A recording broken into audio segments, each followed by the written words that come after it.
1.5 to 150 175 of the cubic ప్రెషర్లో అది boil అవుతుంది. 1.5 గంట సేపు బాయిల్ అయిన తర్వాత ఆటోమేటిక్ ఆయిల్ స్టార్ట్ అవుతుంది. గంటన్నర ఖచ్చితంగా పడుతుంది, తప్పకుండా తీసుకుంటుంది.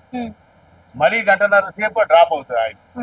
ఫస్ట్ ఏమో బాయిల్ కావడానికి 1.5 అవుతుంది, అంటే కింది నుంచి నెమ్మదిగా పైకి స్టీమ్ ఫ్లో అవుతుంది. చివరి దాకా వచ్చిన తర్వాత ఆయిల్ స్టార్ట్ అవుతుంది. ఆ పర్ఫ్యూమ్ ఎప్పుడైతే వస్తుందో ఆ కండెన్సర్లో పోయిన తర్వాత చల్లటి నీళ్లు ఆ కూల్ టవర్ నుంచి దీంట్లోకి జతపరిచాం మనం. ఇక్కడ దీనికి అదే టెక్నాలజీ.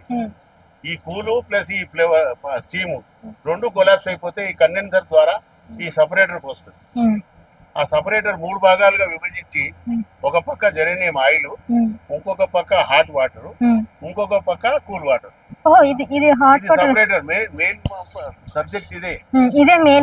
ఒకే దాంట్లో పైనుంచి పడుతున్నాయి నీళ్ళు, ఇక్కడ నుంచి నీళ్లు కండెన్సర్ ద్వారా. అది వెసల్ ద్వారా ఆ పైప్ ద్వారా వస్తుంది. ఆ కండెన్సర్ ప్యూరిఫై చేసి 3 విభాగాలుగా విభజిస్తుంది. చుక్క చుక్క ఆయిల్ పడుతుంది. ఇది ఆయిల్ పడుతుంది. సరే, ఇప్పుడు ఇంత పెద్ద కంటైనర్స్ లో ఇంత చిన్న బాటిల్ వచ్చింది కదా, ఎంత వస్తుంది? అదే పర్ఫ్యూమ్. మరి పర్ఫ్యూమ్ కనుక అంత తక్కువ క్వాంటిటీలోనే ఫ్లో అవుతుంది. అయితే ఇప్పుడు దీని కాస్ట్ కూడా ఎక్కువే ఉంటది అనుకుంటా. 13,000 రూపాయలు లీటర్. లీటర్ 13,000 రూపాయలు లీటర్.